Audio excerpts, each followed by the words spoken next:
All right, thank you. Welcome to the State of Panel for Exceptional Children. I would just remind everyone to please mute. Members need to have their camera on, but you can go mute until it is time to speak and then go off mute. That really helps us here on site. So we are here in the state boardroom, and the Office of Special Education and Early Learning helps to facilitate this advisory group. It's a critical group that we get feedback from to really help with our work on what we do to support special education and, of course, preschool. So thank you for being with us today. I'm going to let Greta Hilton, our Associate Commissioner, kick things off for us today, and then we'll introduce some of our staff. And our main objective today is to get to know you all and to get organized for the meetings that we have coming up. And so as you hear people talk, be thinking about, oh, that person would be a good chair, that person would be a good co-chair, that'd be a good secretary, or that'd be a good person to facilitate the stakeholder advisory group when we do open forums. Just be thinking about some of those things today because we're going to get organized. So I will turn it over to our leader, Greta Hilton. All right, thank you, Joe, and good morning. The first thing I'm going to ask is if everyone can hear me in the room and on Teams while I've got my mask on. Does this work okay? Thumbs up on Teams. Can you guys hear me okay? Greta, this is David Wickersham. We can hear you on Teams, slightly muted, but certainly intelligible. So yeah, I think you're okay. Thank you.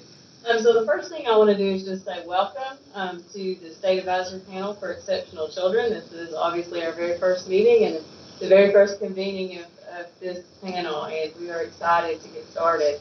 It took us a little while to get everything situated and get the panel up and running, and it's also taking us a little while to get this meeting up and running, so that seems appropriate, right? So for those of you that drove in, please keep an eye on the weather. If it starts to get bad, we can certainly make accommodations, but don't jeopardize your safety to stay. And those of you that are online, if something happens with the internet or any power issues here today, because it is literally a curtain of rain in Frankfurt right at the moment. And we've had internet issues and connectivity issues this morning. So if anything happens, we'll hop on our phones and let you know quickly. I don't want to take up much time this morning other than to just, again, express our sincerest gratitude for the time and energy and commitment that you're making toward assisting the state with unmet needs for students with disabilities. This is for the Office of Special Education and Early Learning, this is a central part of our work. It's the group that advises the state of unmet need, and it's the folks that are the most important and most impactful stakeholders. So you're representing all people from all different agencies, parents, schools, homeless youth, you name it. People with disabilities are being represented by you here today. And so, I like to start every meeting thinking about, the end in mind. And the end in mind for this is that we walk away not just from this meeting, but from, this week and this year and years moving forward that we've made an impact, a positive impact on the lives of children with disabilities. And so we're eager to collaborate with this group, excited to have you guys together and really rely on any input that you can provide us around children across the Commonwealth. So I will stop there, and we'll do some introductions from some staff that we actually have here in the room because, as we continue to meet, whether it be face-to-face or virtual or a hybrid model like today, there will always be some OSIL staff in or around the meeting to help us with the organization, and they're also the same folks that are on the ground working for students with disabilities. So if it's okay with you, I'll take just a moment, and then we can, of course, you met Joe just a minute ago, and then we'll go through the room and introduce the OSIL staff that are here with us today. Hello, I'm Chris Thacker. I work with the OCL for finance and data. Good morning, I'm Carol Ann Morrison. I'm the director of the Division of State Schools. Good morning, my name is Amanda Waltrip. I'm the assistant director of the Division of IDEA Implementation Review. Good morning, I'm Veronica Sullivan. I'm the director of the Division of IDEA Implementation and Preschool. Good morning, my name is Sylvia Starkey, and I'm the director of the Division of IDEA Monitoring and Results. And then in a moment, you'll also hear from Jared Sloan, who works with the Cceis work, and I'm not going to even get into what all that means because it's a lot, and he's going to tell you about it a little bit later today. So I'll stop there and then turn it over to panel members, and well, actually, I'll turn it over to Joe, and then he'll facilitate a conversation for panel members to introduce themselves. Thank you. Thank you, Greta. I really appreciate the staff that are here today. And if you couldn't hear very well, our directors are with us today, and also assistant director. And so we're very excited to have them. Now, we want to try to make sure and give each member an opportunity to speak. And typically how we do this when we have an official meeting, the chair will actually do a roll call of members, and then you will just say that you were present, and we'll keep a tally of that within the notes and so forth. Today, we're just trying to get organized.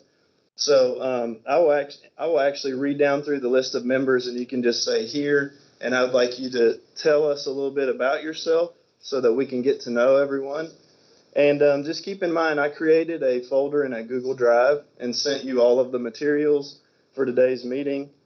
I still have about 3 or 4 people that I'm working with and getting their Google email address and getting them added, but I've got about 21 of us added already. And so there is a member list in there that shows the group that you represent, and it also lists down the members. We have 26 members. That is a large group.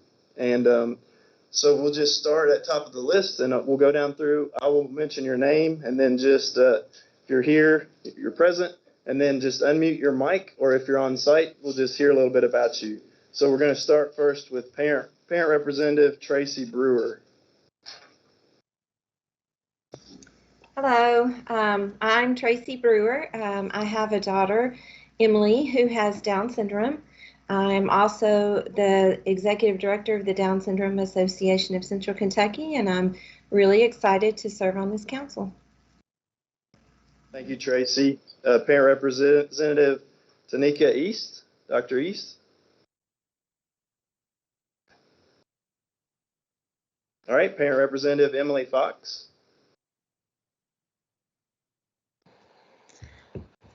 Good morning. My name is Emily, and I have a 4-year-old, a little preschooler who just started at Panther Academy in Elizabethtown this morning. He has Down syndrome and actually is a cancer survivor as well.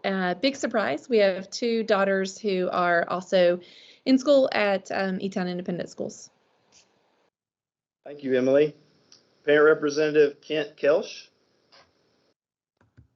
Yep, I'm here. My name is Kent Kelsh. I am the dad of my 6-year-old son, Cooper, who is on the autism spectrum. And he's actually in school with Positive Behavior Solutions in Florence, and we're homeschooling him for 1st grade this year, so very excited for that. And professionally, I'm an Associate Vice President for Benchmark Digital Solutions in Mason, Ohio. So happy to be here today. Thank you, Kent. Parent Representative Maria Kemplin. Good morning. My name is Maria Kemplin, and I'm the parent of a high school student who is an autistic self-advocate. And I've also previously been a foster parent for medically fragile children, and I have the privilege to work at the University of Kentucky's Human Development Institute. Thank you, Maria. Parent Representative Brittany Kleiner. Hello, I'm Brittany Kleiner. I'm in Prospect, Kentucky. I have a 13-year-old son that has a rare disorder called PANS, or formerly known as PANDAS. And it is sometimes it's a spectrum disorder, so it is commonly misdiagnosed as autism. So we have been through a lot of hoops with my son. He's at the Summit Academy in Middletown, and I'm happy to be here and give some insight. Thank you, Brittany. Parent Representative Mary Lavin. I am Mary Lavin. I have 10 children, and the youngest of this group is the Down syndrome, who's 19 now, Drew, and we've been through a lot with different issues, but he's doing pretty well. So I have deep and devoted interest. Thank you. Thank you, Mary. Parent Representative Christa Payne. Hello, I'm Christa Payne. I'm the parent of a 17-year-old high school student with autism and PANS as well. And I'm from the Ashland area. So I'm a former school social worker and probation officer. Glad to be here. Thank you, Christa. Parent Representative Daniel Slayton. Good morning. I'm Danny Slayton. I'm a government relations professional, originally from Hopkins County, West Kentucky. I live in Louisville. I have two children, a fourth grader and my daughter who has Down syndrome just began kindergarten, and I'm still just trying to get a handle on how that's going because I can't be there with her the whole time, but I'm excited to be a part of this panel.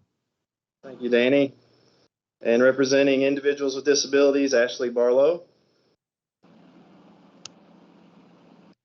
Hi, I'm Ashley Barlow. I have a dog that hopefully just stopped barking. I have a child that has Down syndrome. My son Jack is 11 and has Down syndrome. I'm a special education attorney, and so I represent children with disabilities across the state of Kentucky and Ohio. And I'm a self-advocate myself. I have a physical disability as well. Cceis. I'm the Associate Director of Career and Professional Development at Kentucky State University. I am the parent of a 16-year-old student at Kentucky School for the Blind. I am new to the Commonwealth, but I am a previous pre-K through 12 educator and have worked in vocational rehabilitation for the state of Tennessee. So really, really excited to immerse myself into all the things the Commonwealth has to offer. Thank you for coming back to me, Joe. Oh yeah, thanks a lot. Glad you're with us today, Dr. East. All right, let's representing individuals with disabilities, Catherine Shepard Jones. Good morning. It's great to be with you all here. And my name is Kathy Shepard Jones. I am a wheelchair user and a past foster parent and resource family in Jessamine County. I'm also a rehabilitation counseling and educational psychology discipline. And professionally, I am the executive director of the Human Development Institute at the University of Kentucky. We are Kentucky's University Center on Disability, and this includes our University Center for Excellence in Developmental Disabilities and our leadership education in neurodevelopmental and related disabilities. Thank you, Kathy. Representing teachers, Jenny Bolander. Hi, I'm Jenny Bolander. I am a special education teacher, learning behavior disorders in Fayette County at Henry Clay High School, and this is my 17th year of teaching. Thank you, Jenny. And I apologize if I mispronounce anyone's name. I'm going to try to do the best I can. You can correct me too on that. I'll catch up. Representing teachers, Tyler Reed is here with us. Hi everyone, I'm Tyler Reed. I've been a teacher in both the LBD and MSD setting. I'm currently principal at Frankfurt High School here in Frankfurt. And I have two twin boys who just finished up preschool in Fayette County and are off to kindergarten this year. Thank you, Tyler. Representing higher education, Allison Amshoff. Hi, I'm Allison Amshoff. I am a speech pathologist working at Intech, which is located at Spalding University. And within Spalding University, we also are one of the 5 assistive technology resource centers located in the state, and we are also located in Louisville. Thank you, Allison. Representing higher education also, April Miller. Hi, I'm April Miller. I'm the interim dean of the Volcano College of Education at Morehead State University. I've been a special educator for 38 years, teaching in the classroom and in higher education. And I'm very pleased to be on this committee. Thank you. Thank you, April. Representing our state LEA staff and McKinney-Vento is Missy Farrell. Melissa, are you with us? I am, Joe. I was trying to unmute. Good morning, everyone. Glad to be here this morning. Like Joe said, I am representing our homeless population. I work with KDE as the state coordinator for a homeless education program. I'm also a former special ed teacher. I did that for about 11 years, and I've also served as an exceptional children consultant with KDE. So I'm happy to be here this morning. Thanks, Missy. It's good to see you. I'm representing our local LEA staff, McKinney-Vento, is Esther Hazlett. Hi, I'm Mr. Hazlett. I am the current Director of People Personnel for Mercer County Schools and the local McKinney-Vento liaison for our district. And previously, I was the former principal of our Early Learning Center at Barlow, so some preschool experience there as well. Thank you, Esther. Representing Administrator Tiffany Clark. Good morning. So I'm Tiffany Clark. I have previously served as a moderate to severe disabilities educator at the high school level, the middle school level. I'm also served as a EBD teacher at the middle school level. I have previously served as director of special education for Nelson County Schools, and I'm currently an administrator in Nelson County Schools at the New Haven School, which is a K through 8 school here in Nelson County. Super excited to be on the panel. Thank you, Tiffany. And we do have 2 administrative reps on this panel, and we do have 1 vacancy. So just keep that in mind. And of course, people can continue to apply at our governor's boards and commissions web link. Representing other state agency, Jonathan Curry. Hello, my name is Jonathan Tal Curry. I'm the executive director for the Office of Autism, but more importantly, a parent of 3 adopted children and have been a foster adoptive parent. 2 of those children are, well, 2 are still in the Frankfort Independent School District, so it's neat to see our principal here today. And I have a background in teaching as well as social work and do some private practice as well as working for the state. And I'm just really glad to be a part of this council. Thank you, Tal. And I've seen your name referred to as Tal or JT. Which one do you like to go by? We'll go by with Tal. Tal. All right. Thanks for being with us. Other state agency rep, Cora Mcnabb. Good morning. Glad to be here today. Good to see a lot of familiar faces and meet some new individuals as well. I'm the Executive Director for the Office of Vocational Rehabilitation. I've been in Voc Rehab in Kentucky for about 15 years, and prior to that I was in a nonprofit, so about 29 years of my working career I've been in the field of rehabilitation. So on a personal note, it's very important to me because I have a granddaughter who participates in services. Thank you, Cora. Representing private schools, Jeff Coles. Good morning, Jeff Coles here. I am the director of Thelma's Garden, Tea Garden Academy in Lexington, and I am a former teacher, middle school teacher. Jeff, I'm sorry, we can't hear you too well. Okay, I don't know what to do. Yeah, get near that mic because it got a little. Yeah. I got 3 different mics at me. Can you hear me better now? Is that better, everybody? Shake your head and say yeah, somebody. I am Jeff Coles. I am the director of Tea Garden Academy. We work with students with disabilities and an extension of their science, technology, engineering, and math in Lexington. I am a former middle school exceptional educator, exceptional student educator, and a former KDE consultant to districts and schools around exceptional children. I look forward to working with you guys. It's good to see you again, Jeff. See you, Joe. All right, representing private schools, Cassie Jo Robinson.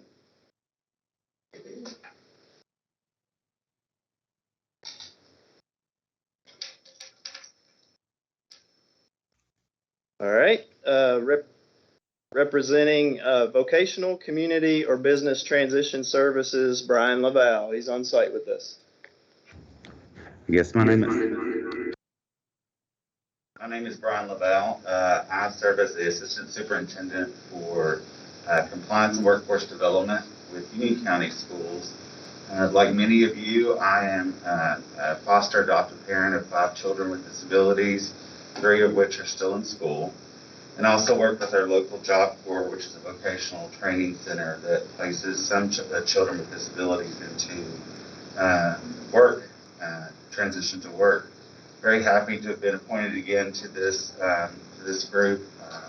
Had a great love for it. I fulfilled an unexpired term several years back and chaired the committee and was very passionate about it. So I'm thrilled to be back on it. Thank you, Brian. Always good to see you. And the first panel that I worked with, Brian was on and eventually chaired. So it's always good to see you, Brian. Representing Child Health and Family Services Department for Community-Based Services, Christa Bell. Good morning. I'm Christa Bell. I'm an executive advisor in the Department for Community-Based Services. I have worked in child welfare for about 25 years and very happy to be part of this panel. Thank you, Christa. Representing State Juvenile Correction Agency, Lashina Carruthers. Hi, my name is Lashina Carruthers, and well, I'm actually here as a parent mainly. I'm a parent of a 11-year-old who is on the autism spectrum and my 9-year-old who is dyslexic. So am I. And so I'm here because of mainly that's my interest, but I do work for the Department of Juvenile Justice where I run the Title I office. I'm glad to be here with you guys. Thanks, Lashina. Representing Adult Corrections, David Bradley is on site with us. Good morning. My name is David Bradley. I'm a deputy warden at Little Sandy Correctional Complex in Sandy Hook, Kentucky. I'm also the former education branch manager for the Kentucky Department of Corrections. I still work very closely with the director, Ravon Sims, and I'm very honored to be part of this panel. Thanks for being with us, David. And he did mention Ravon Sims. She was on our State Advisory Council previous to this panel, and she did a lot of work to really help us think about all of the issues, related to corrections and the work that we need to do to collaborate. So appreciate you being here. We have one ex officio member, and that is our Associate Commissioner, Greta Hilton. Did you want to say anything to close this out? Again, just, in closing this part of the meeting, I do want to express again how much I appreciate you guys being here and also appreciate you being patient with us in the beginning. And I apologize, Dr. Eve, that it took us a little bit to get that happening. Hopefully, this is not indicative of moving forward, and we'll be able to have a much smoother meeting as we get back, hopefully face to face. So again, thank you for being here, and we look forward to our partnership. Did you want to say? Can we get Jared's computer to be pinned on the YouTube so that they can see it? He may be already on that list. Chris Thacker was just letting us know, Andy and Megan, if there was an opportunity to pin Jared's computer, and that shows the interpreters, if that's possible.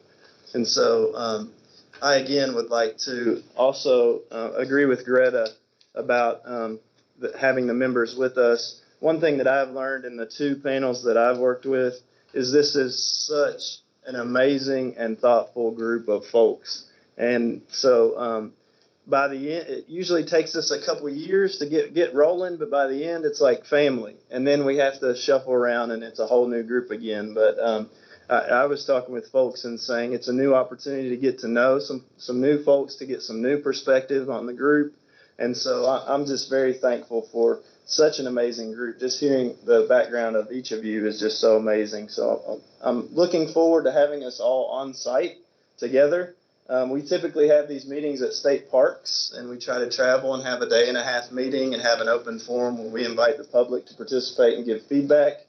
Of course, we can't really do that right now, so we're doing the best that we can virtually. And so We're hoping in November, which is our Kentucky Council for Exceptional Children Conference. We typically are on site. That conference runs Thanksgiving week, and it runs Sunday, Monday, Tuesday, half a day Tuesday. We try to meet on that Monday and Tuesday, and we try to have that open forum the first evening of that Monday of Thanksgiving week. That's one of our main events. We did not get to meet and have that event last year, and so we met virtually as a panel, but we are hoping and praying that we're able to be on site with that and that we're able to have a day and a half meeting, because that really is an opportunity for you to have a full orientation and to set priorities and to really dig in and set our agenda for the year. So today you're going to get kind of just a scratch the surface brief orientation, since we don't have much time. John Copenhaver is with us, and he partners with us from Utah State University. He's been with us, helping us on each panel that I've been involved with, and he is wonderful. He's with a group called Cceis, which is a Center for Technical Assistance for Special Education at Utah State University. Fabulous group, and John is amazing. So I'm really looking forward to seeing him and hearing his presentation. Can't wait to see John on site too. So awesome. So now we're going to try to get organized a little bit. Now that we know, we've introduced everyone, we know a little bit. I know it's hard virtually. We're kind of doing the best that we can. We do want to go to our next agenda item, which is just officer roles. So the roles that we're going to set today are not very many. It's the chair, which leads the group. They're responsible for making sure that starting the meeting, following Robert's rules, also calling roll, setting agenda items, and just pretty much running things. And I work closely with that person to make sure everything happens smoothly. We want a co-chair because that chair will eventually transition out of that spot. So we need to have somebody who will be a co-chair and kind of work with that chair. And eventually the expectation is most often that person is then the next chair. We'll have a secretary that takes notes for the meeting. And then this is a new role that I wanted to establish this time, knowing our experience in the past.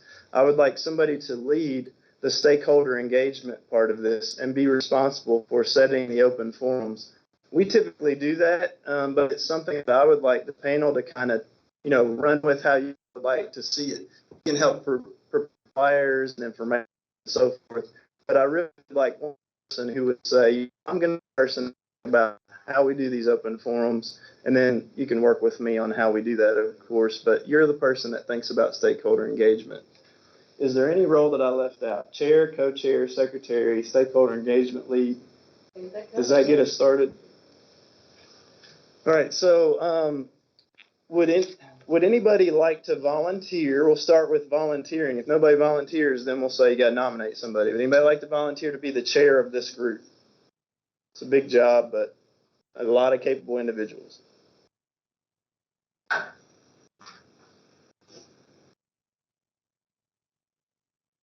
Not everybody wants. And I was hoping that Brian Laval would say he would be willing to do it. That was going to be my nomination as well, Joe. I was going to nominate Brian Laval. There you go. We have a second. Jeff Coles has a motion on the floor. Do we have any nominations? Hey, okay. Let's stop for a minute. We started going quick on. I was going with you, Jeff. Do we have any other nominations on the floor?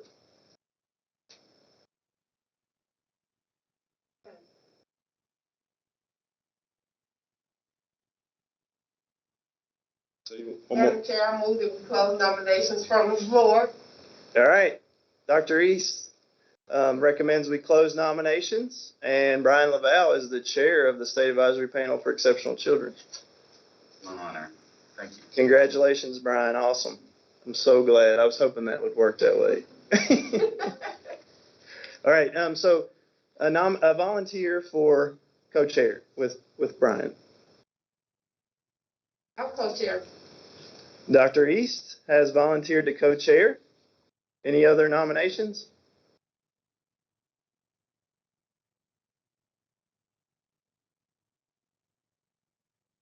Close the nominations. Brian Laval moves that we close nominations for co-chair, and Dr. East is our co-chair. Congratulations. You're right. Yep. And we'll be voting and discussion. Yep. You are right. So we'll go down through our members. I know everybody. It takes time to do that, and I know it seems like it's just a waste of time, but it is not. It's very formal. So let's go back with Brian as the and we have to vote and say if you are supportive of that, and then after we do the vote, it'll be discussion. So thank you. Greta reminded me of my Robert's rules there. I move too fast sometimes. All right, so let's get our list again. Is there a second for Brian Lavelle? I'll second it. So Jenny Bolanders seconded. Is there any discussion about members? Any discussion by members? Do you want me to go down through the list? I think we can do, we can do it all in the last year roll call. Just do it all in favor. Oh, can we just say if there's no one in favor, speak, or we just say all? All in favor. If everyone is in favor of that decision of Brian Lavelle being the chair. Aye. Aye. Aye. Aye. Aye. Any opposed? Any opposed? Thank you. And it is hard to do this in a virtual environment and on site too, but we got to follow our Robert's rules. We got to stay. Thank you, Greta. So now we need co-chair confirmation. So we need a second. I'll second. David Bradley seconds. Any discussion? All in favor? Aye. Aye. Aye. Aye. Any opposed? Thank you. So we have Chair Brian Lavelle, Co-Chair Dr. East. Now we're going to Secretary. Would anybody like to volunteer to be Secretary to help us take notes? I do have a note template that I can send you, and I'll work with you on that. So we're not take voluntary nomination. Yeah, volunteer and or nomination.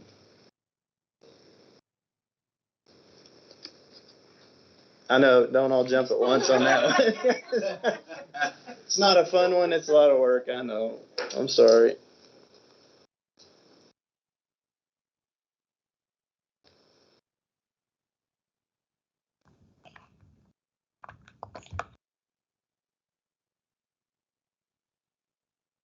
So do we want to just think on this one?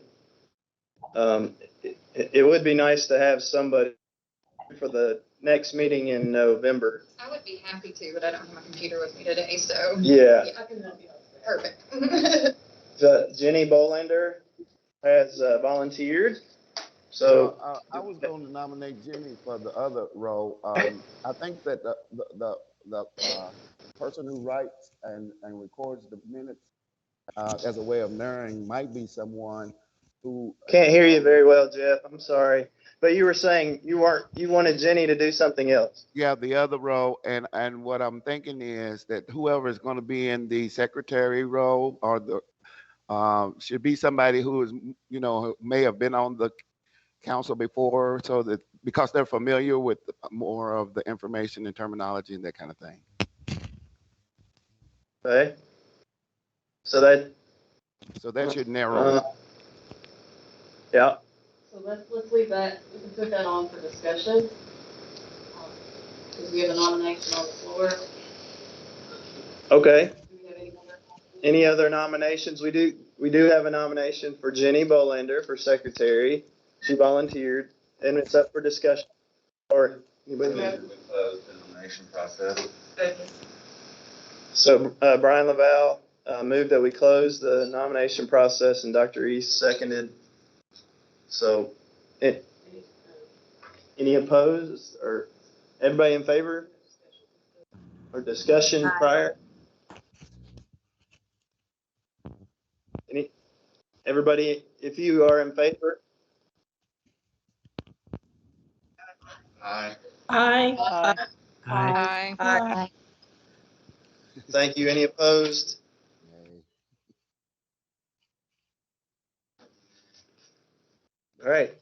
is our secretary. Thank you, Jenny. And stakeholder engagement lead, this is the person who will, their focus is to think about how we engage the public and get their feedback primarily with open forums. And we have one of those at each of our quarterly meetings. And we need to really think about how we engage the public and do that in a thoughtful manner. So any volunteers or nominations for a stakeholder engagement lead? I'll do it. Christa Payne. All right. Christa Payne. Any other nominations or volunteers?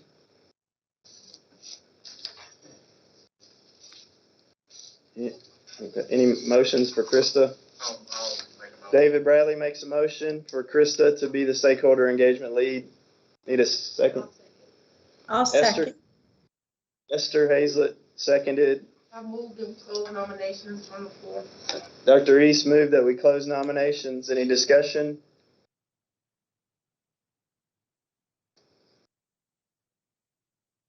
If everyone approves, say aye. Aye. Aye. Aye. Any opposed? We got better at that one that time. Really. Man, we're getting smooth now. Hybrid meetings are hard. Yeah. Whew. I mean, there's been a few obstacles today we overcome. So. This is how we get to know each other, Yeah. right? We got to be a little uncomfortable to get comfortable. So Yes. we'll show a little grace. And those Robert rules, they really do help keep everything formal, make sure everyone has their input heard. And so it is nice to have that structure. So thank you for that opportunity. So we do have our officers now. Just for your review, President is Brian Laval, Chair is Brian Laval, Co-Chair is Dr. East. Our Secretary is Christa, Jenny, right? Mm-hmm. Jenny Bolander, and our Stakeholder Engagement Lead is Christa Payne. Thank you so much for that. All right, we're going to shift now to our SAPEC orientation, which is just a scratch the surface opportunity today. We really typically spend half a day almost a full day sometimes on doing orientation about your role on the panel. But since we are limited for time, it will not be that long today. But John Copenhaver, just before we start, John, Jeff has his hand up. Jeff, go ahead. We can't hear you usually unless you hold that mic up. That was a mistake. I wasn't attempting. Oh, okay. I'm sorry. John Copenhaver, are you with us, John? Oh, yes, Joe. Can you hear me okay? Yes, I can. It's so good to hear your voice. It's great to hear your voice as well. We're having a little bit of a storm back here. We're not, for some reason, able to get the video going, but let me pull up my, is it okay if we share screen so we can pull up the PowerPoint? Yes, do you want me to pull up the PowerPoint, or are you planning to share your screen and do that? We'll just bring it up and share it. Okay. And just keep in mind, I did put all of John's materials in the Google Drive, so you can have that to refer back to. If you are a person who needs some assistance in making sure we get you added to the Gmail Google Drive, just let me know. I will work with you on that. Go ahead, John. We see your presentation, but we can't hear you, John. Yeah, what we could do is move to the next presentation, and Jared Sloan is going to share some information about coordinated early intervening services. And so, John, we'll let you work on some technical issues, and then we'll get you back on there. So, Jared, are you prepared to begin? Right here. So I'll need you to bring it up 11 years. So bring the presentation up. And okay. All right. while I'm getting the presentation up, Jared Sloan is with our Office of Special Education and Early Learning. He's going to share a presentation, and let me get that up for you. Hi, this is Brenda. I'm with John. Can you hear us now? Yeah, we can hear you very well. Okay, perfect. We've switched rooms, so when Jared's done, we'll try John's screen share again, and hopefully everything will work.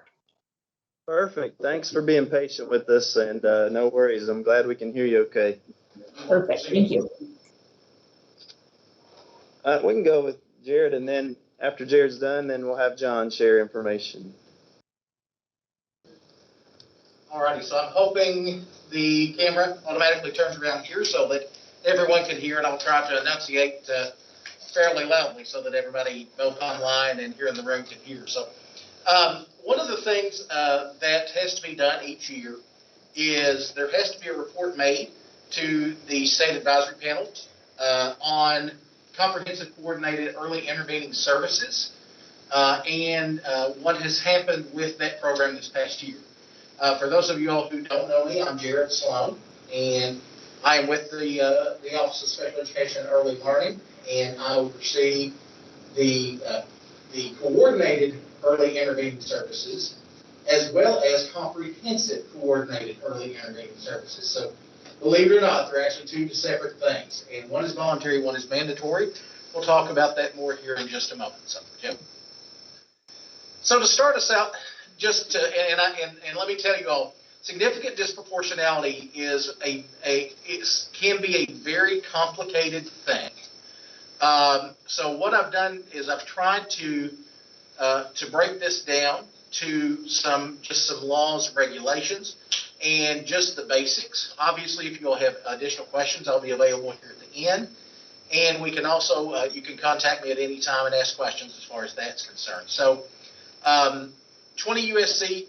1418D requires states to determine if significant disproportionality based on race and ethnicity is occurring with respect to three separate areas. The first would be the identification of children as children with disabilities, including identification as children with particular impairments, placement of children in particular educational settings, and finally, incidence, duration, and type of disciplinary actions, including suspensions and expulsions. Next slide, please.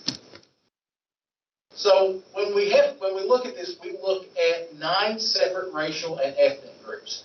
Obviously, we look at these individually to see if there are any sort of over-identification in terms of identification for special education, placement, or behavior or disciplinary actions within the district. If there's an over-identification, an over-disciplinary action, or over placement into certain residential settings where that's concerned. So again, you see the racial and ethnic groups that we examine. So there are 98 separate ways to be identified within a district for significant disproportionality. So that includes everything from FMD, MMD, obviously, as I said, behavior, and greater than 10 days, less than 10 days, and a number of different other categories as well. Joe? Now, in Kentucky, and this was submitted and approved by the State Advisory Council back in fall of 2017, the minimum cell size in the district, and the cell size refers to the number of students identified in the area examined, is 10, and the minimum in size, in other words, the number of students who could have been identified potentially in that area examined, is 30. And again, that was set back in 2017. The risk ratio threshold, in order to be found to be significantly disproportionate, you have to either over-identify, over-place, or over-discipline at a above a 3.0 ratio comparatively to other students either within your district or within the state where alternate risk ratio is concerned. So again, in order to be identified, and this was defined at the same time, the ratio must exceed the 3.0 threshold for 3 consecutive years. That's different from those of you who may have been around a while and heard the old identification. You can be identified from year to year. It now takes 3 years for that identification to occur. So there is also a possibility called the reasonable progress standard. The reasonable progress standard says that once a district is identified within those 3 consecutive years, the district may be excluded from identification if that district shows reasonable progress. The standard that was set for reasonable progress year over year was they have to decrease that ratio 0.5 for the 2 most recent years of data in order to escape that. You can also exit CCEIS by dropping below that 3.0 ratio. Next slide. So again, we talked just a moment ago about how those risk ratios are calculated. We've got 2 separate ways that they're calculated. There's risk ratio, which you see on the screen here, and there's an alternate risk ratio, which we'll talk about in just a moment. With risk ratio, we must calculate it. Again, this is a giant spreadsheet that, thank goodness, we have Chris Thacker to help us calculate, and Amy Patterson, and they're with our office. And we do massive calculations. Each district, those 98 different ways are examined for each and every district in the state of Kentucky every single year. So again, that's based either on December 1 child count data, or that's based on behavior data that comes from the Safe Schools report. Can you go back just a quick? Sorry. So again, we talk about those 3 areas. You look at the students receiving special education and related services, placement, and finally a particular disciplinary removal, and we compare those to the risk for all other children. So again, it's not necessarily that we're comparing them to other subgroups. It's all other children in the district in those categories. Now, with alternate risk ratio, if they don't meet those in sizes and cell sizes that we talked about just a moment ago, we must use an alternate risk ratio if the comparison group in the local district does not meet the minimum cell size or the minimum in size.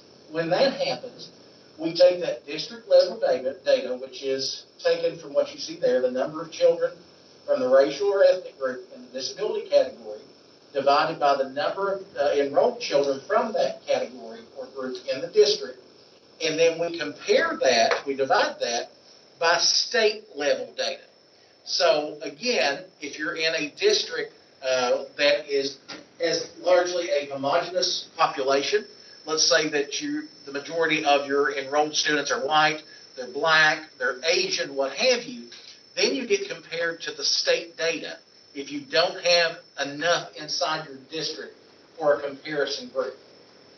So again, it's to kind of level the field between the larger districts and the smaller districts to provide an opportunity or to address the possible over-identification, over what have you, of students within other minority groups within the district. Go ahead, James. So we take all of these things, again, those 98 different ways for all the districts in the state of Kentucky, and we have a nice spreadsheet that Amy and Chris worked diligently on putting together for us, and we take that data and we examine it and make our determinations. Okay. And that leads us to a requirement, once they're found to be significantly disproportionate, to implement what's called comprehensive CEIS. That's covered under 34 CFR 300.646. And again, that's ages that can be applied to, the services have to be applied to children ages 3 through grade 12. Those services can be applied to children with or without IEPs, but not exclusively to children with disabilities. At that time, that district, once they are found to have that 3 years of significant disproportionality, they are required to reserve exactly 15% of IDEA Part B funds, both 611 and 619, so reg and preschool, including, and this is a biggie for this school year, 15% of their ARP IDEA funds. So for those of y'all who may be new to some of these terminologies, that's the American Rescue Plan money. that was allotted specifically for special education. They must track and report students who receive those services. And in doing so, they have to provide professional development and educational and behavioral evaluations, services, and supports to address factors and policies, practices, or procedures contributing to the significant disproportionality in their district. So, in looking at the 2021 school year, we did have, from 2021, 3 districts who have exited, and they fell below the 3.0 ratio, which I will tell you all is a significant number of districts. Districts last year, 4 did exit based on some progress. So again, falling below that 3.0 ratio completely exits them from having to provide the services. So we had 1 first-year district, 1 second-year district, and 1 third-year district.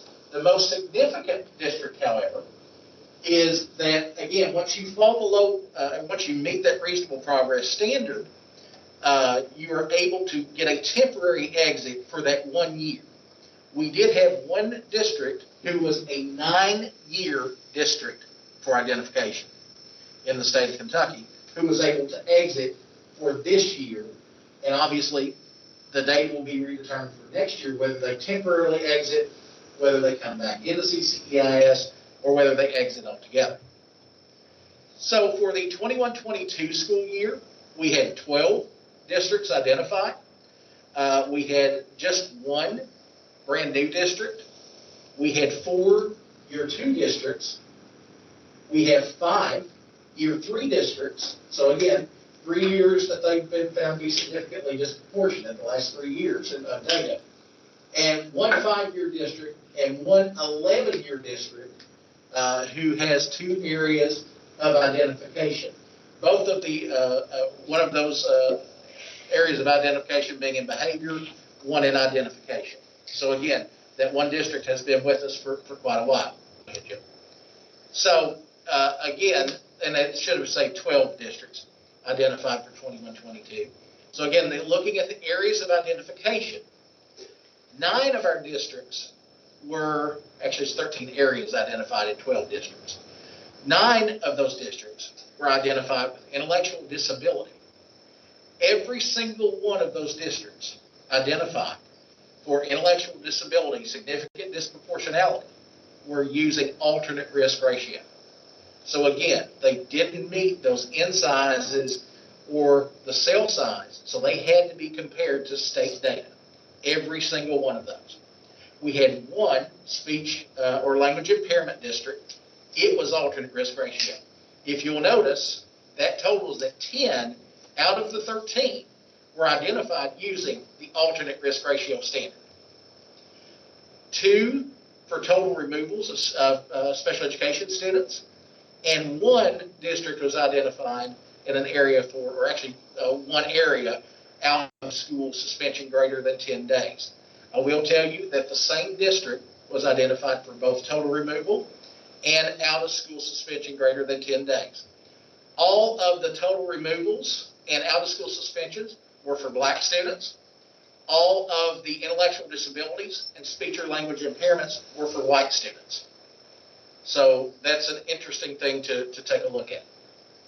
So how do we approach these services with the department?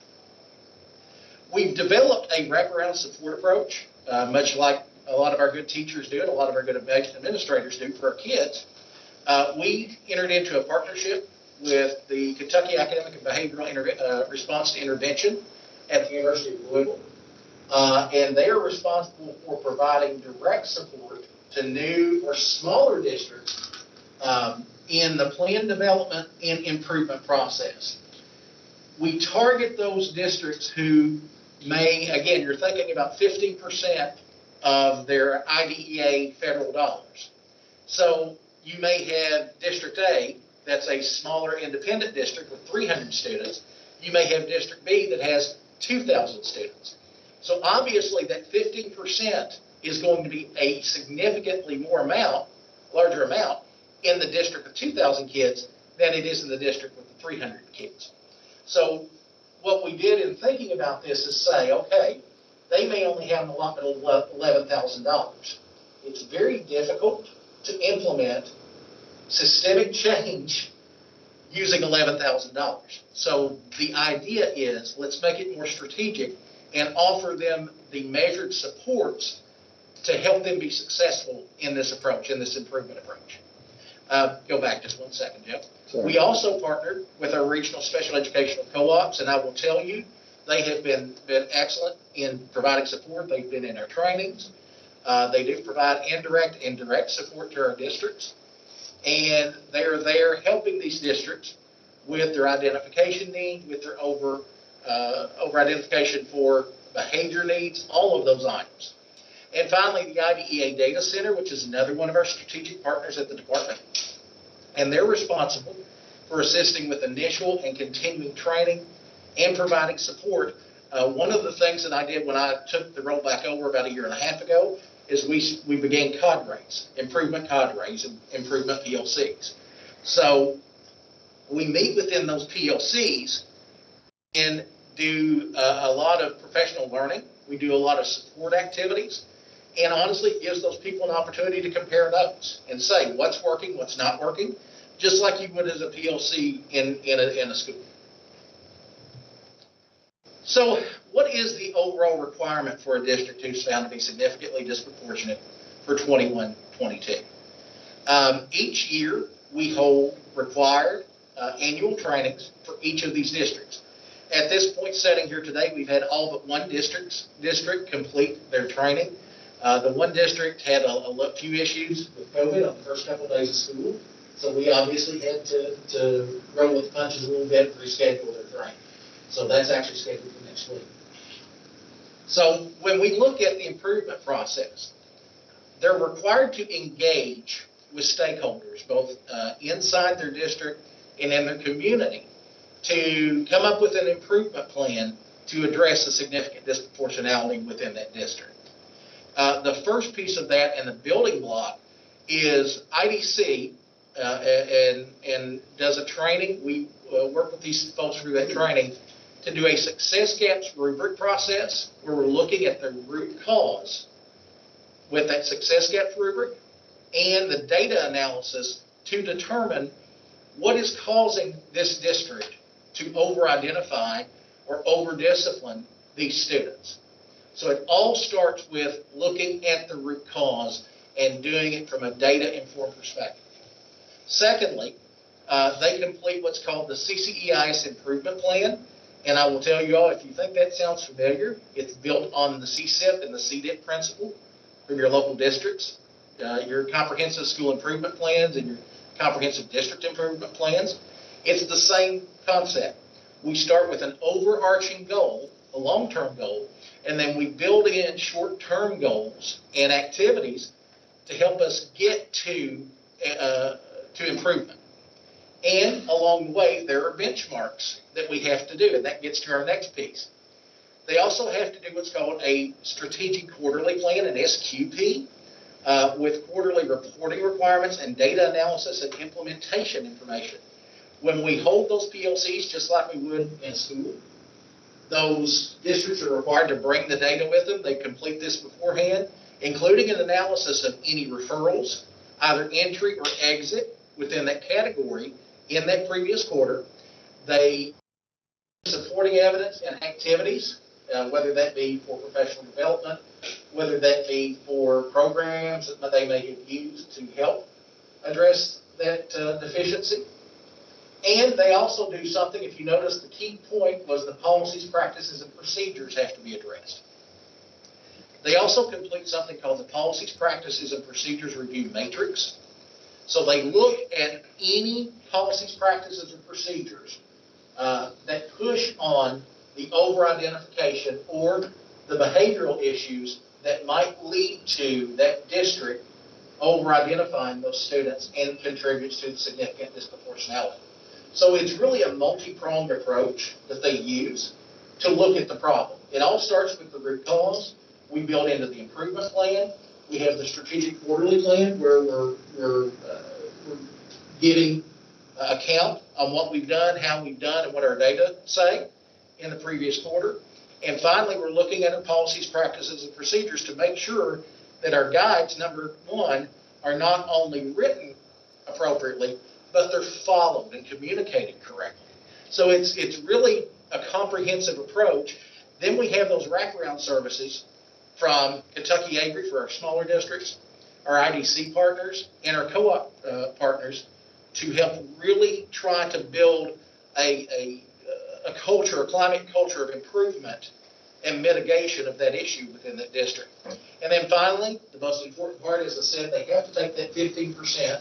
So that's when we get down to, now that we've talked about what we have to do, how are we going to pay for it? But it also has to be accounted for. Every dime has to be accounted for in that approval. So we start with the plan, then we figure out the budget. So again, those PLC quarterly PLCs include a review of trends in quarterly reporting and data, professional learning on topics related as determined by district input. So again, we're constantly getting feedback from that district on what's working and what's not, and we're building in the supports that they need through training, professional support. And I will tell you, one of the things that I also do, and thank goodness we can hopefully get back to the SIP, is do direct in-district support in terms of improvement. I'm meeting with the district, as a matter of fact, in about 2 weeks in person, and hopefully I'm able to do that. But we have been doing that virtually over the past year and a half or so, and I make myself available at any time for our districts, and the opportunity for best practice share. Okay. All right, I know that's a lot in a very brief amount of time. So and I know a lot of you are new to this process, so let me see if there's any questions. That's the end of the. That's the end of it. All right. Dr. East? So what do you do with those districts that have been disproportionate for 9 years and 11 years? Because obviously it's a cycle. Yes, and I will tell you that in the case of that one district, those 2 districts that we talked about, you have had we changed laws back in 2016. Up until 2016, every single year you could enter and exit. Now that under the new law that was enacted, it was enacted in 2016. We had until 2018 to come up, and you noticed in 2017 was when we passed our guidelines. So in 2018 is where we started looking at the 3 years worth of data. So it obviously depends on the administration in the district and the buy-in into whether this is an issue or not. So, one of the things that we've done is we keep adding some accountability steps to it to make sure that they do understand and they see the data.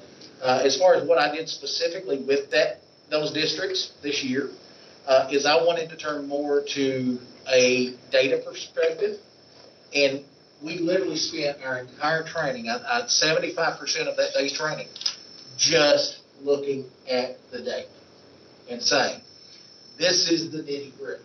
This is where the problems lie. This is not only your district, but now let's get down to school level. Let's get down to geography. Let's get down to grade level. Let's look to see truly where the root causes, where the major issues lie.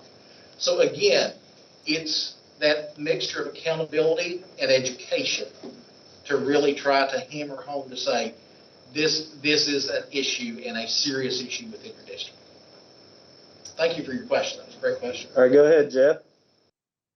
Eric, great job with the presentation. The question I had was, can you talk to us a little bit about the effectiveness over the years of those professional learning communities, and what is working and what's not working among them? Dr. Bowles, this is the first year that we've done those PLCs. I will tell you that I've already revamped them. And just like a good teacher would in a classroom, I've already seen some of the things that worked and some of the things that didn't work. Obviously, the sharing piece is something that we saw that was pretty powerful. I mean, I will tell you, for instance, that we have one district that's bringing in, for those of y'all who are familiar, Payne into the district. One of the things that people were able to pick up on is they said, oh, well, she's coming. Can we bring our folks to the district? Can we co-sponsor that? Absolutely, 1,000%. So again, and these people, by the way, are one county next to the other. So it's something, and we know that poverty doesn't stop at the county line. We know that issues don't stop at the county line. So it's something that bringing those folks together. Now, as far, Dr. Coles, as what we're doing this next year, I'm bringing in much more of a professional learning approach, specifically around what data they should be looking at and how they should be looking at that data and using that data. So again, shifting that a little bit more to an in-depth approach, because again, we have now a couple of 3-year districts, a couple of 5-year districts, and the longer. So I want to make sure that they understand what the data say, much more than here's your data. Go ahead, Danny. Yeah, thank you. I have a quick question about that 15% that's from the IDE funds and then also from the ARP funds. Is that set aside to fund the kind of the corrective action, or is that in? And also, I wanted to check the ARP funds. Look like it said they were listed for 21-22 school year. I know that a lot of the other funds are kind of have to be spent by 2023. Is there any of that fund left over for the next school years, or is that just for this particular school year? And that's a great question. I will tell you that the one thing I tell my districts is this is a marathon, not a sprint. You didn't get there overnight. You're not going to fix the problem overnight. So when you think of an implementation cycle, really the implementation cycle that we have built in is an October to October cycle. So right now, districts are really getting into looking at the root causes. They're looking at the data. They're developing their plans to start addressing for this school year into next October. That 15% of IDEA funds and the ARP are both federal funds. So they do have until September 30 of 2023 to spend those funds. Now, we don't want them waiting till 2023 to spend those funds. However, they can spread that money out over time so that, and again, I tell my districts, it's more about quality than about quantity. I'd much rather you wait a little bit and understand your data and have a good comprehensive approach to the problem rather than jumping out and spending money for the sake of spending money. So, but again, those ARP IDEA funds are limited just like the other IDEA funds and other federal funds to end and need to be encumbered by September 30 of 2023. Tracy. Yes, thank you. I was just wondering if you could explain what the alternate risk ratio is. Sure. Again, can you bring that slide back up for me, Joe? Yes, I can. Let me go to that. Here, let's share. I should have kept it open. That's okay. I think it's like the 7th or 8th one, Jeff. Let's go down. Oh, keep going. There it is. I think it's number 8. There you go. So again, I want to make sure that we've got a nice graphic up here to help explain it just a little bit better, because again, this is very complicated, and I understand that this is a very shortened explanation of all this. So if the districts, again, in Kentucky, you've got an in size and a cell size of 10 and 30. If they don't meet within that district, if they don't have that comparison group, either the in size or the cell size, the 10 and 30, then they take their district level data and it is compared to the number of all other children in that disability category in the state of Kentucky, again, and the number of all other enrolled children in the state of Kentucky. So what it does is, instead of taking that local definition, if you don't meet those minimum numbers, you have to take the state data as the comparison group. So what it does though is I mean, I'll give you an instance. You might have I'm speaking off the top of my head, so please don't, my numbers may not be 1,000% accurate. So let's say that the identification rate for FMD, MMD statewide is 1.6 on average, 1.6% of the students. A district, and I'm taking a specific district in my mind here, but obviously I'm not going to call out that district. Their rate is 8.7. So their ratio is nearly 5 times the identification of what the state average is. So obviously there is an issue within that district with over-identification of students for FMD, MMD who are white in that specific district. So again, that compares that 8.7% of their students being identified as FMD, MMD compared to the state average of say 1.6. And I say 1.6 because in the past 3 years, that number has been between 1.6 and 1.7, just so that you all know. So we do have a lot of districts who are identifying at a 7, an 8, and a 9. Does that make sense? Yes, thank you. Have a question behind Yeah, thank you, Jared. And we have another one online, but Mary has a question. You were referring to a co-op.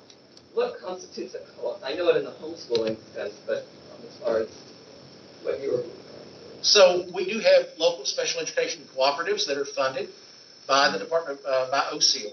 And their job is to work with local special education staff in districts throughout the state to help provide support for special education needs, whether that be for training or direct or indirect support. And again, there's a series of those all around the state, and I'm sure Joe can share with you. He actually is the person who maintains this. There's a list on our website that shows where each of those is located throughout the state. But they're an arm for locally to provide support to districts or special education needs. Yeah, and we have a cooperative network that we meet with, and we talk about needs and work with them. And there's a director at each one, and so yeah, they're just kind of the training arm of KDE that is geographically represented throughout the state.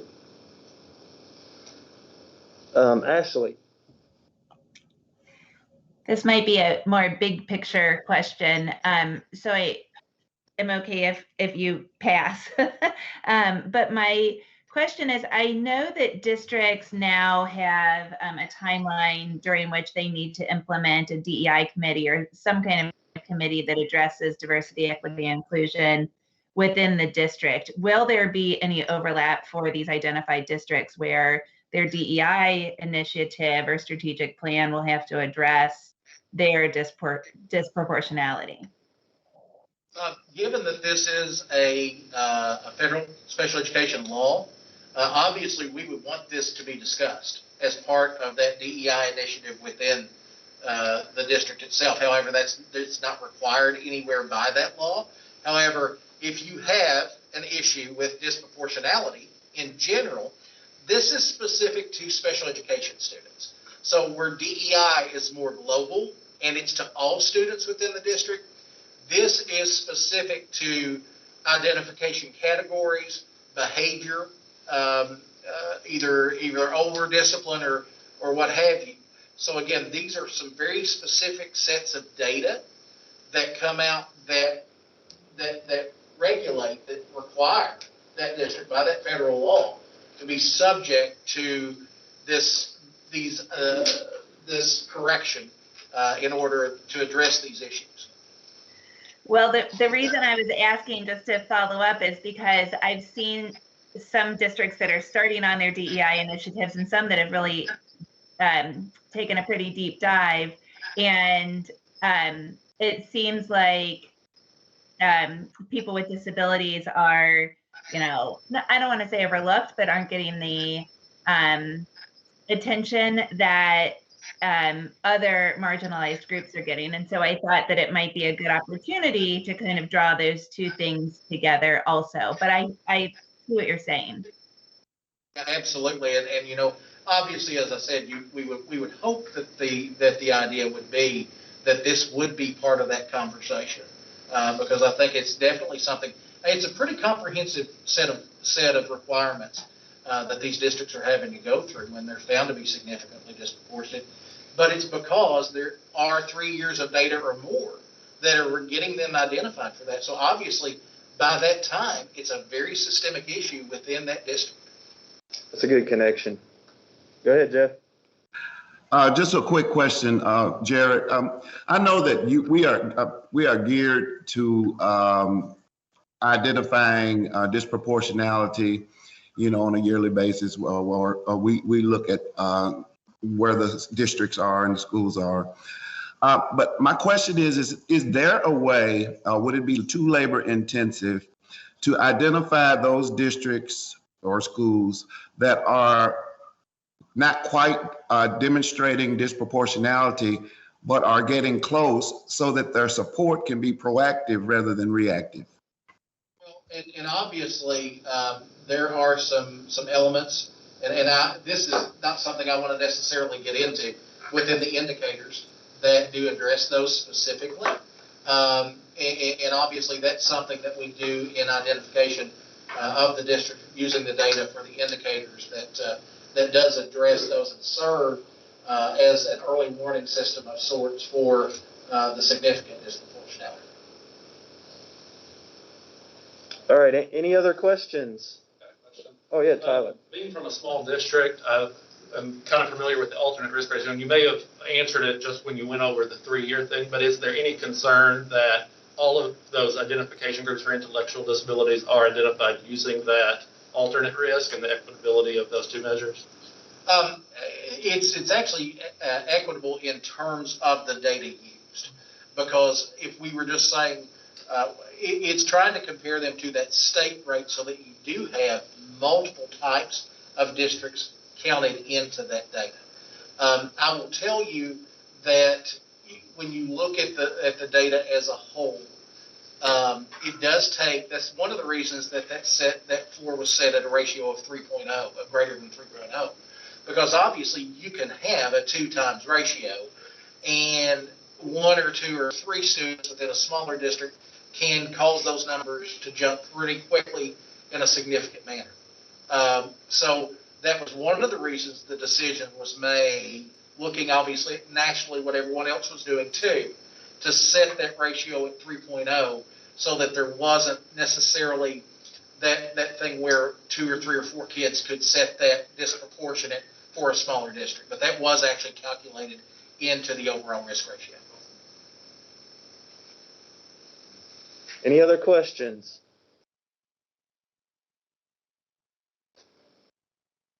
All right, again, I'd like to thank Jared for presenting on this topic, and we will continue the conversation, and these are the types of items that we bring before the panel because we want your feedback so that we can think about how this impacts our state, our schools and districts, and how the data works. And so you will hear from not only Jared, but many of our directors and staff bringing you data and really asking for your opinion on what that looks like and so forth. And you heard him mention the indicators, which refer to our state performance plan, annual performance report.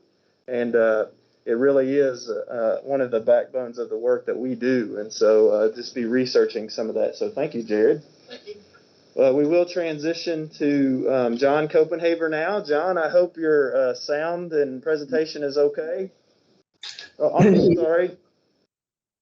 Yeah, Joe, Oh, yeah. can you hear me okay, Joe? Yes, I can. I need to stop sharing my screen and get the presentation off here, but I can hear you fine. Okay, wonderful. Very sorry about the the technical problems that seems like everybody's having this morning. So it's great to be here today. You should be seeing my screen now. So, and Joe, about 30 minutes, is that what we're talking about? Yeah, that sounds good. Just to scratch the surface orientation. Okay, great. Well, I am John Copenhaver, and I am here at the Center for Technical Assistance for Excellence in Special Education. We're here at Utah State University. We are a center that provides technical assistance and professional development to state education agencies across the country. Currently, we're working in about 43 different states, including Kentucky, and our main client in every state is the State Director of Special Education. So we work very closely with Greta and her team, and it's really always a pleasure to work with you folks. But Greta and Joe, thank you for having me here today. I was with you a couple of years ago. I think I've been with you a couple of times, and today we're just going to do a kind of a Reader's Digest version of your purpose, some issues around membership, probably most importantly, what does it really mean to be an advisory council? And then a little bit about your functions under the Individuals with Disabilities Education Act. And Joe had indicated earlier, I did send some handouts. You should have your bylaws. You should have a one-pager that kind of lists your purpose, membership of your council. There's a one-pager that's called the Legislative History of Special Education, one-pager on your functions under the IDA, and then there's a one-pager on just exercising advisory responsibilities. And if we're together in November, we'll be going through these in a lot more detail. Normally, the orientations are anywhere from 4 to 6 hours, so we'll do the best to try to at least give you that big picture. Again, thank you for all you do for children and youth with disabilities in the state of Kentucky. You are in a very influential and pivotal place as far as leveraging change if change is needed. Let's switch over here. But again, one thing I wanted to mention, the presentation is really around the federal and the state regulations, also your bylaws. And I get around quite a bit. I do these orientations for about 28 states across the country and work closely with the Office of Special Education Programs of the U.S. Department of Education. And I'm on their main planning group around special ed advisory councils.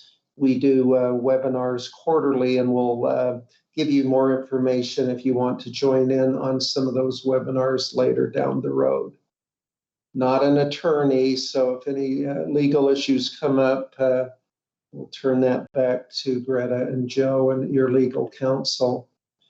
But again, congratulations. As Joe was doing roll call this morning and you were introducing yourself, one of the privileges that I have is being a part of many councils across the country. And as you introduced yourself, just very, very privileged to be in front of you today. And parents of children with disabilities, individuals with disabilities, and all the major stakeholder groups across the state of Kentucky. I just say take your role very seriously, try to attend all your meetings. Your individual voice is very important. Just know that you are here to represent all children and youth with disabilities under IDA in the state of Kentucky.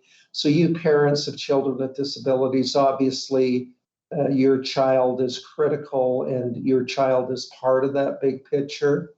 But you're sitting around this council and the discussions to represent all children under IDA. So that's very critical. And then secondly, you're there to represent the stakeholder group that you were assigned to. And so again, as Joe was introducing you, each one of you were assigned to a particular stakeholder group that you represent. So it's all about all children, and it's all about your stakeholder group. Greta had mentioned earlier about keeping in mind the important thing. And here at Cceis, we use a little tagline: keep the main thing the main thing. And so the main thing is children and youth with disabilities. So everything that you should be, that you will talk about as you continue on this journey should represent two things. First of all, it should be related to a function that you have under IDA or state regulations. And secondly, it should relate to children and youth with disabilities. I really like this quote from Margaret Mead: "Never doubt that a small group of thoughtful, committed citizens can change the world. Indeed, it is the only thing that ever has." You are a small group of committed citizens, thoughtful citizens. And, in my experience, in my career, this is where change occurs, in these small groups of people that come together for a common cause and issue. Just a little bit about your purpose. These are the regulations under the Individuals with Disabilities Education Act that relate to the Advisory Council. And so, we have the main issue on the left, the Code of Federal Regulations. And so all of these relate directly to what you are and what you are all about. And your state regulations, expand upon these issues as far as how it works in the state of Kentucky. Terminology, I've heard the word panel used, and in IDA, this group is referred to the State Special Ed Advisory Panel, but every state calls this group something differently. In Kentucky, you call it a council. And so, you might hear that word council or panel. Yeah, go ahead. I was just going to let you know that as part of this executive order by our governor, our name was changed back to, in alignment with federal regulations, we are the State Advisory Panel for Exceptional. Right. So you're consistent now with IDA terminology. So that's great. So we'll skip over that. Again, the terms, in your bylaws, and your bylaws are very well done, by the way. And it talks about orientation. There's just a handful of panels out there that actually orient their new members, which is kind of strange, but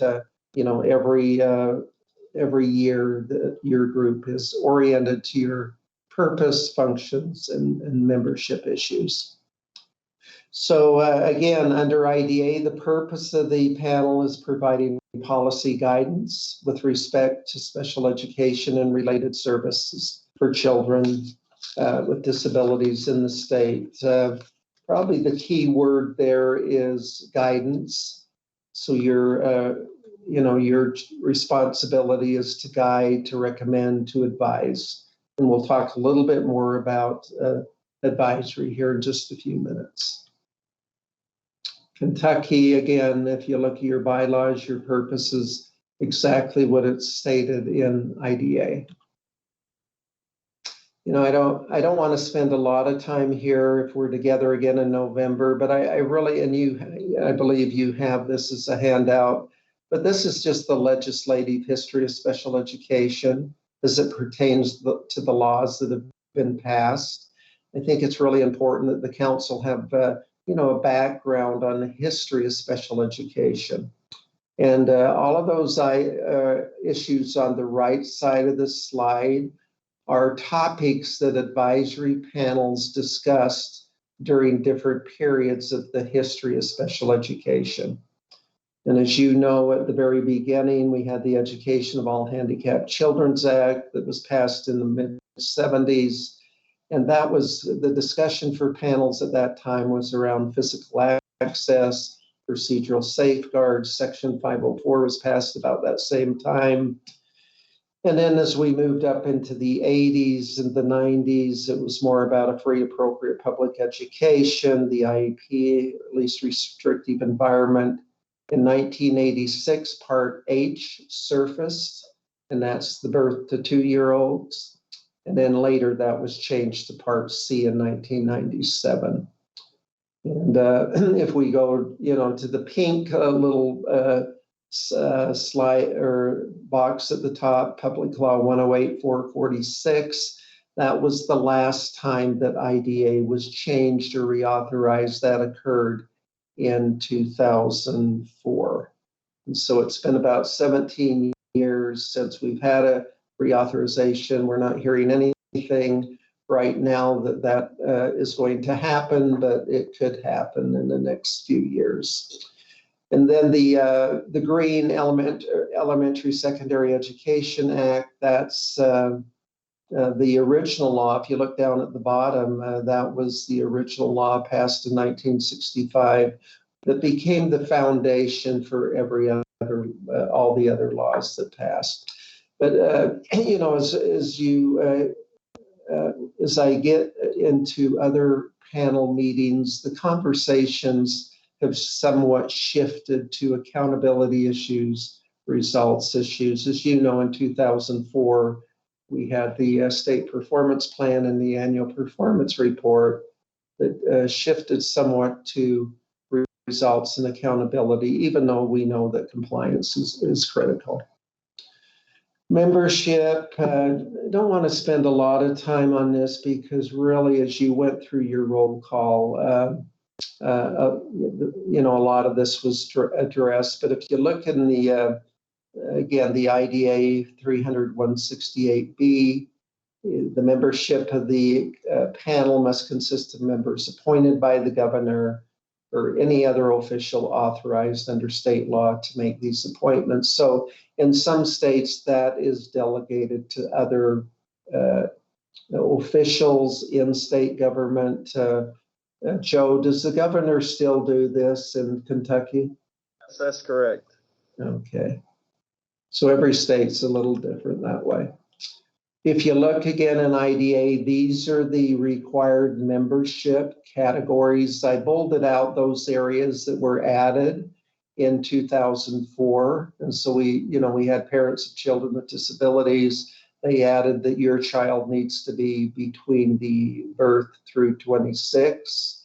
They added child welfare responsible for foster care and state and local officials that represent homeless. So those changed in 2004. And again, if you look at the Kentucky bylaws and your membership, you pretty much, or you do adhere to federal, you go a little bit above and beyond, but it pretty much is the same as IDA. And again, in your handout that I had given you, I've listed all of these, and as Joe was going through roll call, all of these different categories were mentioned. And Joe, you had indicated that you might have one or two vacancies at this point in time. Is that right? We have one vacancy for an administrator rep. Great. And I believe if you have everybody at the table, there'll be about 20, 21 individuals. Is that correct? Yeah, typically there are 21. There are actually 26 with this group. And John, that brings up a point. It is interesting to look at the term membership because there are some terms that are 1 year, 2 year, and 3 year. And so that has been something in the past that we have tried to sustain, the focus of the work. And as a new panel starts at the beginning, it's important to think about what members are going to be here and how are we going to continue to sustain the legacy of what we're trying to achieve. So that's an important point as well. Absolutely. And you had mentioned earlier about, this, it really does take, in my experience anyway, and as I talk with other panel members, it takes a year really to get to know the workings of the panel and feeling really comfortable. And obviously with COVID, that's complicated things even more. I know when I was with you a couple of years ago, it was face-to-face and it was nice. But yeah, if as you new members feel a little confused or, just know that this will all eventually come together. You have a great group, you have good state leadership, and you have a good structure here. Again, the majority of the members in Congress, U.S. Congress, is very adamant about this, but this council should be made up of, the majority should be individuals with disabilities and parents of children with disabilities. And that just makes sense. I mean, who better can advise the state than individuals with disabilities and parents of children with disabilities? So we have this special rule, 51% needs to be, or more, it needs to be in these two categories. And just some priorities for you panel members. My advice to you is first foremost, read your bylaws. Make sure you're familiar with your bylaws, because those are the day-to-day operating procedures that this panel operates. Attend your meetings. If you're not there, then the group that you're representing is not there to some degree. Again, do your homework prior to the panel meeting. And so if there is certain issues that are coming up and things are sent out to you, read those. For sure, read the minutes of the last meetings. So when Brian is going, there to ask for an approval of the minutes, then you will be familiar with that and make any recommendations. Again, represent your stakeholder group, participate, work as a team, and make a difference. Every individual on this panel will make a difference as you move forward.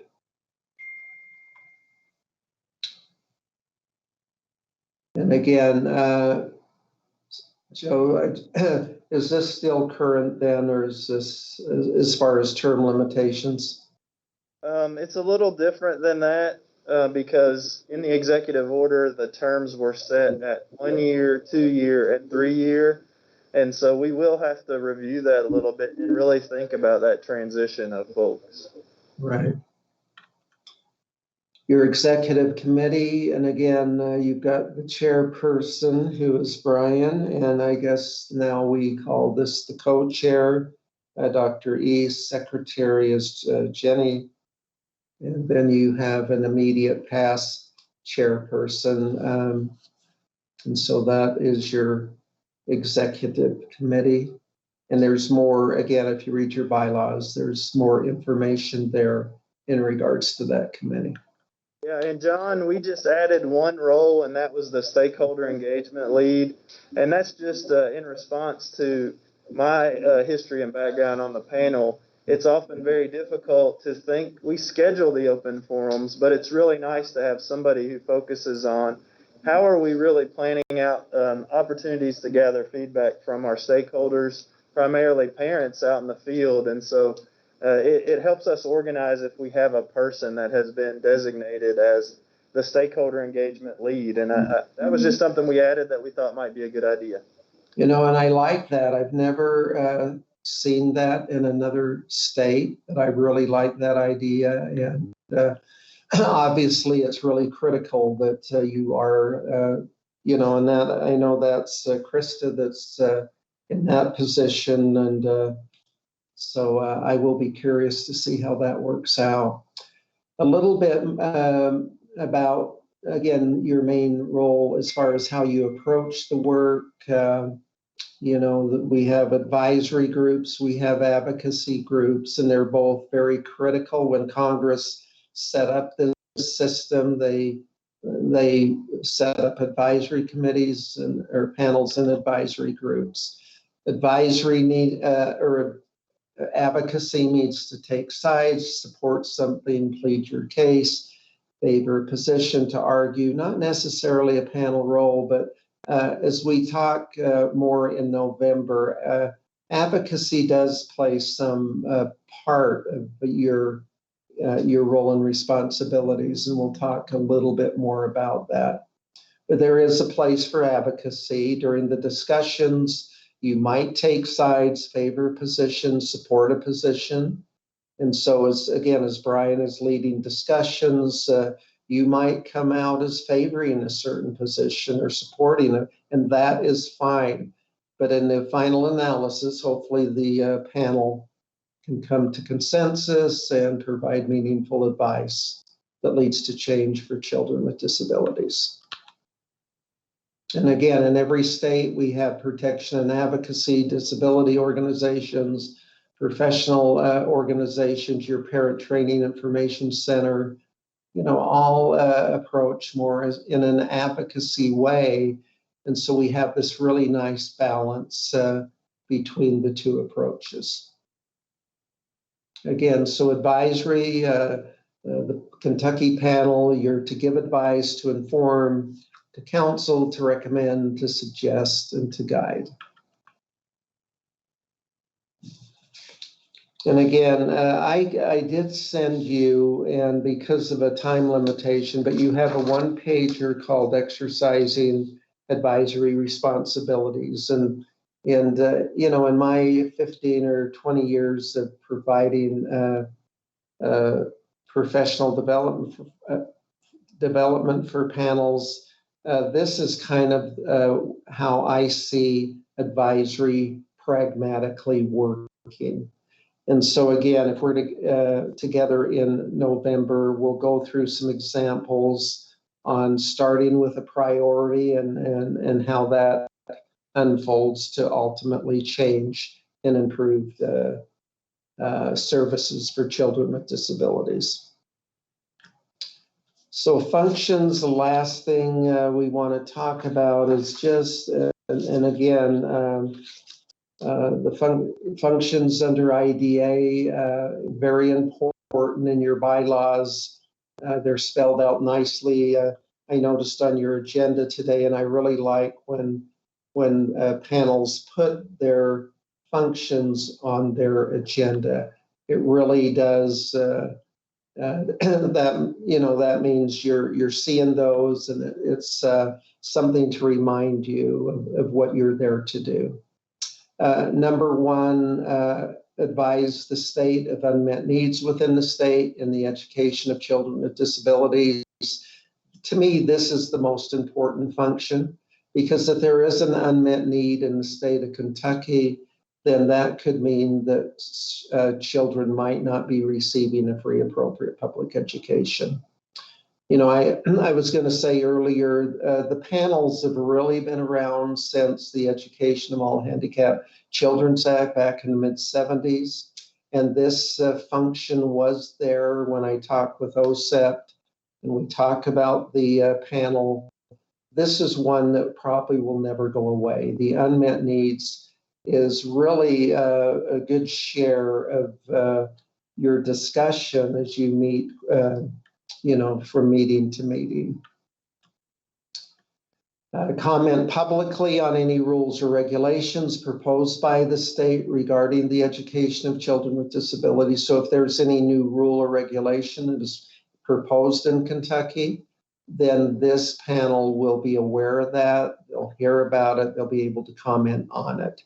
This really comes into play if we do get a reauthorization of IDA, because if that happens, then federal regulations will be changed, and then states will have to change their state regulations to be in concert with the federal regulations. So when all of that process is going on, this panel will be in the forefront of that discussion. Number three is probably the function that has grown the most since 2004. And that is because we have the state performance plan and annual performance report. And so this is all about you being aware of the 17 indicators in your annual performance report, being familiar with the target for each indicator, the improvement strategies, making sure that that data is going in the right direction.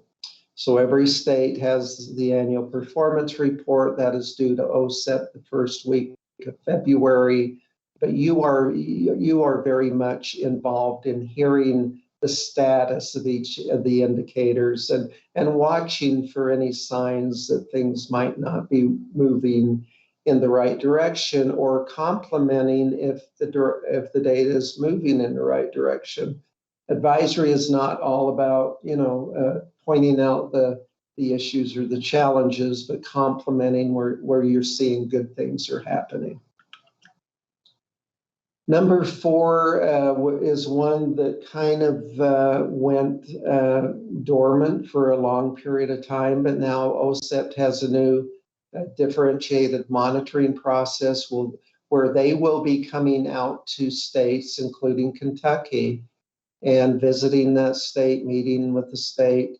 I know when OSEP used to do this, they liked to meet with the advisory panel. I have not heard that that'll occur, but it could happen where they would want to get on a Zoom call and talk with you. But if there is a non-compliance issue that is found exists in Kentucky, then Kentucky and OSEP would put together a corrective action plan.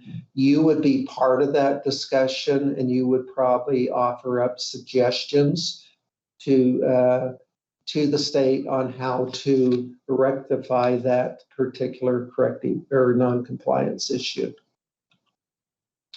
Coordinating, advise the state in developing and implementing policies relating to the coordination of services for children with disabilities.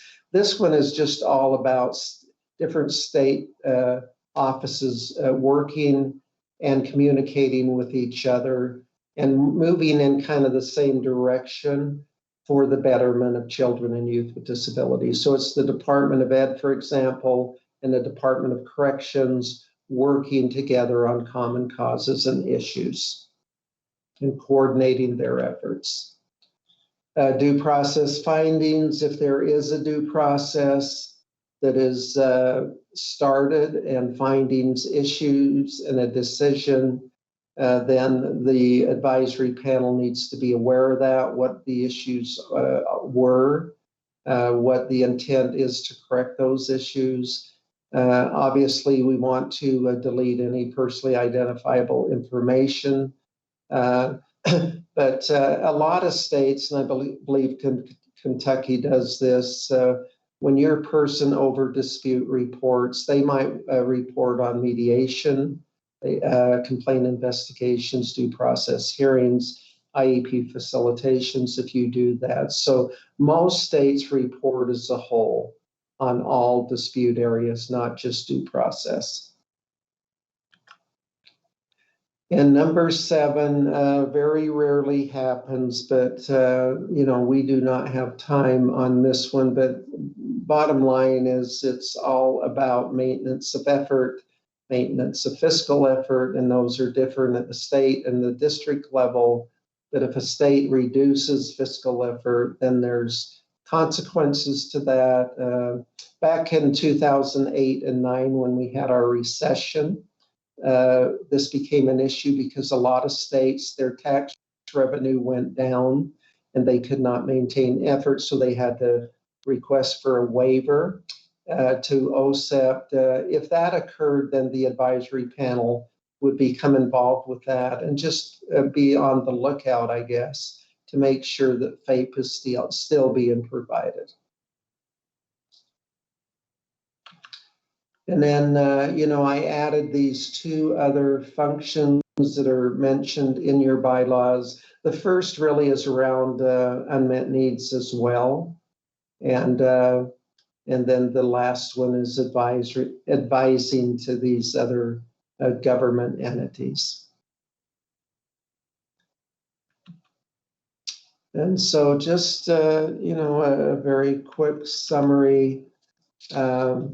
As you move forward here, and again, you should feel very honored to be part of this panel. If you put this on your resume, because it is a big deal. But when I went through this effective practices, it really does remind me of the Kentucky panel. You have a close working relationship with your state director and other state office staff. You do orientation. You approach your work as advisory, not advocacy. You do meaningful work. You have an annual meeting to set priorities, and I believe that'll be happening in November. Again, priorities are to some degree are determined by maybe your APR and other data that you're seeing. Ongoing communication with executive committee and the state office. Some sort of a Part C connection. In Part C, there's the Interagency Coordinating Council, and they advise around, it's either birth through 2 or birth through 5. It's different in every state. But, making sure that you're aware that that group exists and communicating with them periodically. You support the state's improvement efforts. You have established bylaws, dedicated support staff. You meet 4 to 6 times a year, collaborative agenda building in service. FERPA, the Family Educational Rights and Privacy Act, applies to the panel. And so we don't mention students, staff members, administrators by names, etc. Awareness brochure, and we would expand upon that. There needs to be marketing efforts to make sure that people out there are aware that you exist and that they have an opportunity to provide public comment if they would like to do that. An annual report, which you do, and then a focus on results, even though compliance again, and if there's issues of non-compliance, obviously they need to be addressed. And then finally, again, as you move forward, work together as a team. I was so very impressed with your discussion on the coordinated early intervening services and just how you jumped right into that and made comments. But, as a team, going back to Margaret Mead's quote about how important it is to work as a team and to work for a common cause. And then again, knowing that you individually will make a difference. I can't tell you how many times that I've sat in a panel meeting and a person has raised their hand reluctantly, they've said something and it's just resonated and ultimately made a difference in that state. So just know that you as an individual are very, very important in your perspective. There's no, every question is important, every comment is important. And then finally, again, keep the main thing the main thing. And as you go through this journey, just always think to yourself, how does this issue or how does this discussion or how does this advice relate to children and youth with disabilities? So this is what it's all about. And this is what you're there for. So with that, just any questions or comments before I turn it back to Joe and Brian?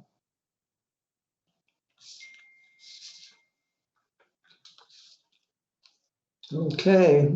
Thank you, Joe. Thank you, Brian. Thank you so much, John. It's great to hear your voice, and I hope that we are on site and get to see you in November. I do too. Thank you.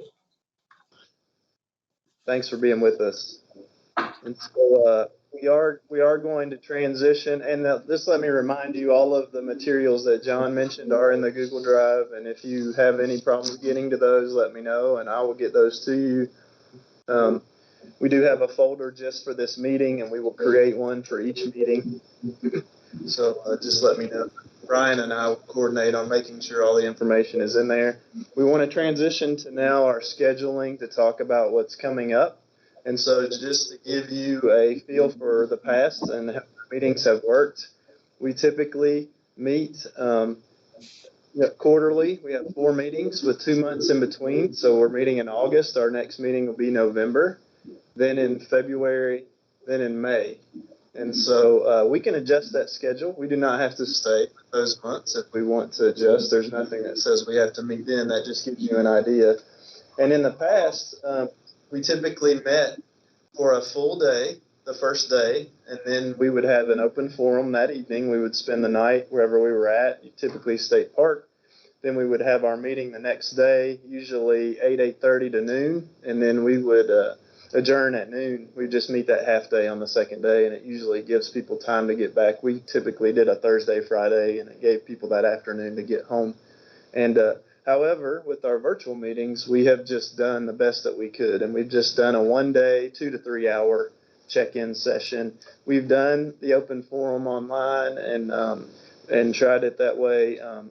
It is a constant struggle to we promote as much as we can, but we want to get attendance. One thing I will mention that has been a success is if we are intentional about scheduling our meetings with conferences that are going on across the state, such as parent conferences. There's one in February that we try to coordinate with, and so we usually have a lot of people. We also, when we met on site, used to try to meet on site in Frankfurt when the session is going on. That way, that allows us to have some connection with what's going on, and if need be there in Frankfurt to talk about certain education items that are relevant. So that is another thing that's important for our schedule. So I guess where we would start is we would say our intent is to meet in November, that week of Thanksgiving, which I think is 21 through 23. And we would, is that correct, Brian? Do I have that right? So I think it's 22nd and 23rd. Would be, yes. Yeah. Sunday is the 23rd. Yeah, so we would plan to meet all day on November 22nd, hopefully have an open forum that evening, and then the 23rd we would meet half a day, and it's at the Galt House in Louisville, the Kentucky CEC conference. So that, Brian, I think that's kind of a place to start. If for some reason they do not have the conference on site, we will just try to do we'll meet here, do a virtual, and just try to play that by ear, maybe do a one-day type thing. But I would like to continue to do the open forum. We didn't have it this time just because we're getting organized, but we need to get back on track. So a couple of questions just in terms of thinking about our next time we meet. What is the status of like our SPP and APR? Did the previous council provide input to that? Is that something that we're going to need to do? Sylvia has talked with me already, and yeah, go ahead. Each year, we do take the targets take the SPP APR to the council for input. This year's a little different. And so with that said, we may need to consider, whether or not the council would like to meet a little earlier than November. And Sylvia, if you want to jump in, feel free to jump in here, because it's Sylvia's shop that's actually working on setting the targets. But every 6 years, the state education agency is required to set new targets for the IDEA Part B state performance plan and annual performance report. And as you heard John Copenhaver mention, those targets are 17 indicators. That's a marriage of results indicators and compliance indicators. So it ranges from everything from graduation rates to dropout rates to did districts meet their 60-day timeline for initial eligibility, did you get an IEP in place by a child's third birthday? So very compliance driven in some areas, very results driven in others. So like assessment is included in that as well. This is the 6th year. So this is a target setting year, and as part of the target setting, lots of stakeholder engagement is being considered. This group is a very critical group to provide stakeholder engagement, because you are the group that advises the SBA of unmet need and of those targets. So anything else you would like to say? It just was something whether you would want to consider having an additional special call meeting for providing stakeholder engagement. As part of that, we'd love to be able to get that from the council, because we feel like you guys are critical members of that process, but we will also bring the results to the November meeting. So in terms of target setting, you would probably want to have another meeting if that's something that you're interested in, but in terms of results and where we stand, that would be provided at the November meeting. Right.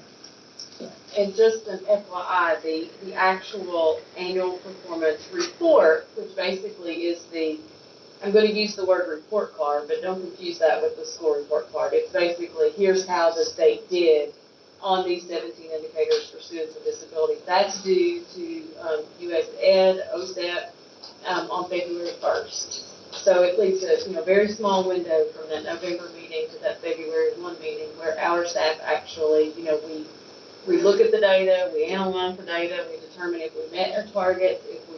If we didn't, we try to do a root cause analysis for why. Even if we met but we had slippage, then we, determine the reasons for the slippage, which can be quite a complex task, to be honest. I got a quick question about November. Are we talking about two different meetings? One with a conference at the Golf House and then an additional meeting, or is it one meeting that's a conference? That's a good point. So first off, we know that the conference is going on Sunday through Tuesday. And so that's our main event that we like to coordinate with. So the conference is actually going on, and people can attend some sessions if they choose. But what we try to do is have the meeting, so people can come in and go to some of the sessions Sunday. The meeting starts Monday, and we typically meet all of Monday. It's usually 8 or 9 till about 5. And then break. We of course break for lunch and dinner, and then we'll have the open forum typically that evening, around 6ish. And then Tuesday the conference runs morning to afternoon, and we just usually finish our meeting during that time as well. Some members have expressed that they would like more time to attend sessions at the conference. However, we have a lot of information we've got to go over for the meeting time too, SPP, APR, all that kind of stuff, and orientation. And so we do have a lot of business that we have to attend to as well. So we try to balance that out, do some sessions. And it's good for the people at the conference to be able to come in and see the panel and get to know you all and that too. So just to your point, Dr. East, it's the Fall Exceptional Children's Conference. So we would likely see, directors of special ed from each district, special education teachers and staff, parents certainly invited to attend that, students. And it's a formal session that takes place every year, and they have specific presentations that they can attend. What I've found previously is that is one of our more heavily attended input meetings. So again, having all of the folks who are practitioners in special education together in one hotel and coinciding with our meeting gives us a lot more likelihood that they're going to show up and actually provide us with some input or seek out some advice from us to get to the department. So in light of that, I think a couple things that I just, looking at the state performance plan, I'm going to try not to use acronyms because it's difficult for folks. But in looking at the state performance plan and then having some knowledge about what it sounds like that, with this engagement, stakeholder engagement piece, we probably want to go ahead and look at our bylaws prior to that fall conference because it is our most heavily attended historically. And Brian, our bylaws were last approved 2018, so that would probably be one of the first functions of the new panel is to review bylaws and then approve them, go through the review and approval process for your needs. Okay. What's the will of the group here, just in terms of discussing that? You can certainly take a motion, but I'm open to meeting in October. Okay. Sounds like it was I think so too. Earlier. Are the bylaws will they be on the Google? They're in the Google folder, yeah. There also is we have a web page under Commissioners Advisory Council, Advisory Groups, and we're listed there, and there's a web page for State Advisory Panel for Exceptional Children, and information is posted there as well, member list and meeting agendas and recordings of meetings, and so we will post things there, but most of your information that you need will be in the Google Drive. I'm just not fine. I'm not seeing them, so. On the Google Drive? In the Google Drive? Are there regular names that I'm not? I think John, he posted, let me see while we have them right here. Let's see.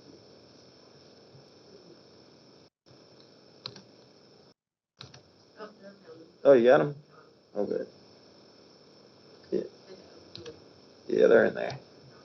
I was going to show you them. No problem.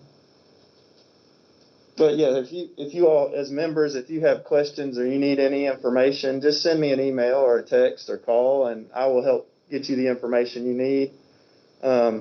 There's also, I have, the three, this is the third, so the two previous, council and panel, I have most all that information. So if there's annual reports, I have that information. So we're trying to start a new bank of information with this panel, but I can work with Brian, and if there's previous annual reports or information that you all need, I have access to that. So just let me know.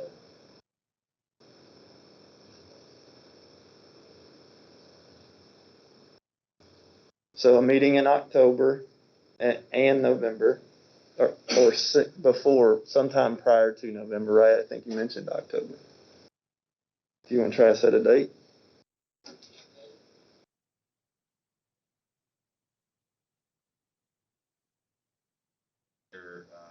Want to do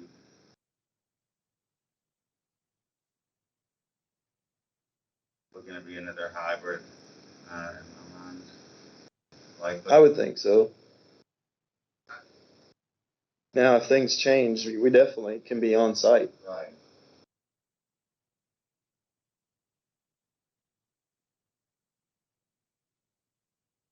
Given that fall break typically happens during that first full week or second week of October in the schools. Somebody want to throw out a date there? October 13th. We may have some folks who wouldn't be able to attend just because of fall break scheduling. You want to try the 20th? October 20th? It's the next Wednesday. Joe, the 20th is that week is the National Association for State Directors. So stay away from that week. Some of our staff will be out, but the people that will need to be doing this will be out that week. So is the week of the 25th, October 25th, is that week too late, or is that okay? I think personally, I think that's a good time because we will have just been entrenched in looking at our bylaws. We will have reviewed data or at least had a plan for looking at the SPP and APR. So that'll be fresh front of mind for us at the fall conference. So I don't necessarily see it as being too. October the 27th, Wednesday the 27th. Do I have a motion for a special called meeting on October the 27th? I'll motion. Mr. Reed make the motion. Do I have a second? This is April Miller. I'll second. Ms. Miller made the second. All in favor? Aye. Aye. Aye. Aye. Aye. Aye. Motion carries.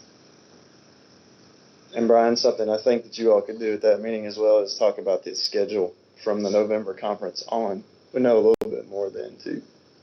If that makes sense. Instead of setting it today. Yeah, and we may be able to engage through some a Google poll or something like that so that we could have some ranking on when that might be ahead of each meeting.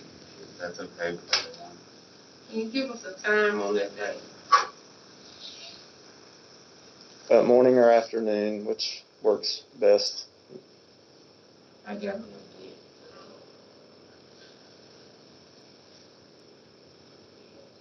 We can start at 9 or start at 1. 9.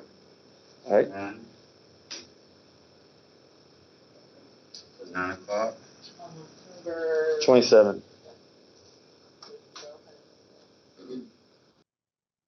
So full disclosure to the folks that are joined on Teams, I'm joined on my personal hotspot, but there are people in the room who have been kicked off of internet. So at this point, we have to break the meeting until we can resume it to be in order. Brian, this is David Wickersham. So let's call for. Do I have a motion for a 10-minute break? Ms. Hazlett made the motion. Do I have a second? Second. Ms. Lavin made second. All in favor? Aye.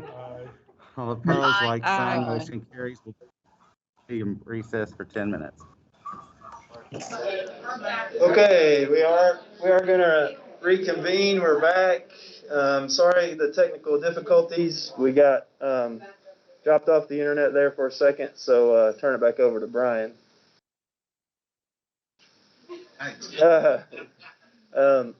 So basically what we wanted to end the meeting with, we know we're going to meet October 27th at 9. It will be a hybrid option. You'll have an option to be on site here in the state board room or through Teams.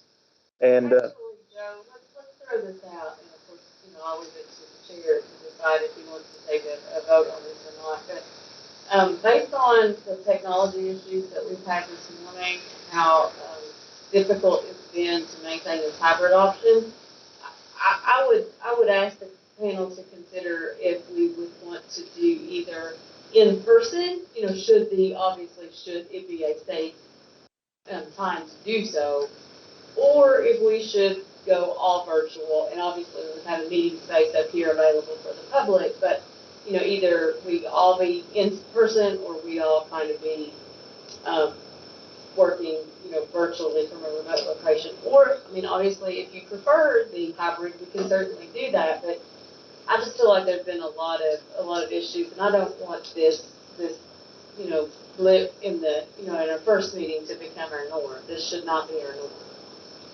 So I'm just throwing that out there, and of course, I'll turn it over to you, Chair, to determine if you would like to consider that or ask the panel to make any decisions. Well, it was important for me to be here just because it's been several years since I've been here, and I think nothing kind of takes the place from the face-to-face interactions. Of course, we can't predict when what's going to happen with this pandemic, and if we could, I would suspect that some of us wouldn't be here. But so when we look at maybe having an in-person meeting, I'm going to turn it over to you folks who are participating virtually. Who says, just give me a thumbs up on all in person? Brittany wants to speak. Go ahead, Brittany. As a parent, I'd like to add, if it was in person on the October 20th, I could do that. But on the 27th, that is the fall break for Oldham County. So seeing that we just added that meeting, I can't commit to being in person. I can for the November one. That's my input on that. We were trying to virtual option would be good since we just added this. Any other folks want to? Tiffany, go ahead, Tiffany. So again, I definitely come from a different standpoint as a current administrator in all this. This is something that we kind of deal with on a daily basis. Again, for November, I can't anticipate what my role looks like in October. I will be here regardless of what is chosen, but I would ask that we keep those things in mind. This is kind of the reality of schools right now. So I would ask, we just keep that in mind. Either way, I will definitely be in person or virtual, but that is something that obviously I'm currently working through every minute of every day. Makes sense.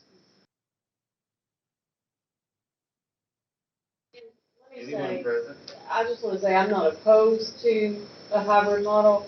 I just don't want to create a situation where we have technology glitches moving forward and make it difficult for the panel.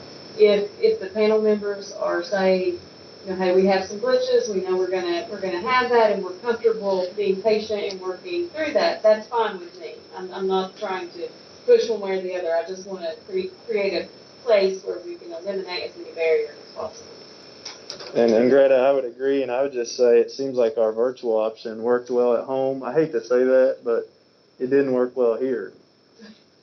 So I wouldn't anticipate that, but right, yeah, that's not usually the norm. Yeah. I just want to chime in and say I think it's not indicative to the technology. I mean, it's raining cats, dogs, and frogs. My dog don't want to go out. You're right. Yep. Do the best we can, right? Yep.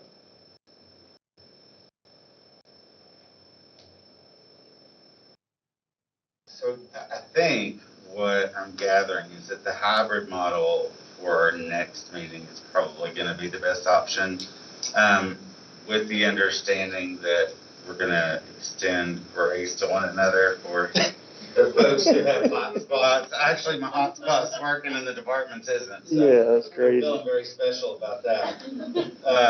So do I have a motion for the format of the next meeting? I'll make that motion that we go with hybrid. I'll second. Mr. Bradley makes the motion. You have a second? I'll second it. This is Cora. Cora makes a second. All in favor, say aye. Aye. Aye. Motion carries. And Brian, I just wanted to add this, Joe will be nitpicky, I'm sorry, but just make sure that your video is always on and that we are able to see you when you vote. And that's just something that our office wants to make sure. And if you are voting, that we can just see you on there. So that's something we're going to, like Dr. East said, we're going to do the best that we can on that, but just try to remember to keep that in focus. So we want to see, because this is being streamed live, we want the public to be able to see the member as they speak and as they vote. Thank you. So in terms of our next meeting, I just kind of wanted to recap what we were going to be looking at. We're going to be looking at some data related to the state performance plan and the performance report. We will be taking a look at our bylaws, which if they aren't in the drive, they are, okay. Taking a look at the bylaws, and also the orientation would take place in November. And so just review the orientation materials that are in there. And I would just add that be thinking, as you look at this information, be thinking about priorities, because at that November meeting, typically we do an orientation and then we do a priority setting activity to really set what the focus of the meetings will be throughout the year. And if it pleases the group, I can certainly send out some sort of poll in terms of what committees that they may have an interest in. I know that when we're looking at the bylaws, it does set out some committees, and certainly, I don't want to put the cart before the horse, but there are some committees that exist within the bylaws as they stand now. So I would like to disseminate a survey, not only of what, ranking your choices on what committee you may be wanting to serve on, but also expectations of me as the chairperson and what you would like to see going forward, so that I can deliver and serve the panel to the best of my ability. And this is one thing I would add, is just a caution. Don't just create committees to create committees. Right. You want to be able to think about how do they align with your priorities and your work. And committees they aren't very effective if it's just a group that's told to meet. It's more effective as in the panel sees there's an unmet need. Hey, we need to dig into this a little bit more. Let's establish a committee who brings things back. And that may just be one committee. And then that's just kind of how that evolves. And of course, we all always have the ability, at least in the bylaws as they stand right now, to, if we do have an unmet need, particularly for someone on the panel or some feedback from our forums, we can even form an ad hoc committee to address that issue specifically. So I will send out a survey to you all and just ask that you give me enough time to get it put back together to present back to you on October the 27th. So if you don't mind, just look for an email coming from me so I can. The only other areas to think about is stakeholder engagement. So be thinking about that open forum and how you would like to do that. November is a wonderful opportunity. As Brian mentioned, you have a lot of people on site. And so how would you like to do that? How would you like to promote and market that? Who do you want to partner with? And you have a stakeholder engagement lead to help with that. So just really be thinking about that. Now, will we receive more information as far as registration for the conference? Yes. And hotel and all that stuff? Yep. That's one thing that we take care of. Our staff will help coordinate all the logistics with everything. And so we try to take that burden off of you all, and we just have communication of what you need, and then we'll get things taken care of. And then, like today, we have travel voucher forms here for you to fill out. And then we also reimburse for sub pay if you need that for the teachers. And so all that kind of stuff, just let me know, and I can help take care of that. And if you have any question about it, just text me, email, call, and I can help with all that.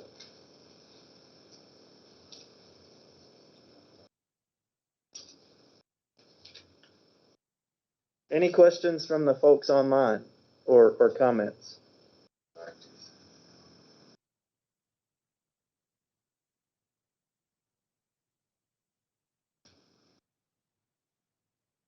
Can you think of anything else, Brian, that we need to? I have to hold because I bragged on the hot spot. Oh, see, that's how it happens. Greta, is there anything else we need to address? I think the only thing probably for the folks online, again, if you need any type of expense reimbursement for anything like subs or any other things for the day, Joe can send those out to everyone electronically. Obviously, for folks here in the room, there's some hard copies on the table you can complete and leave, before leaving. But if not, they'll be available to you electronically as well. And I do want to say, I apologize for the technical difficulties today. I think we did the best that we could based on the circumstances.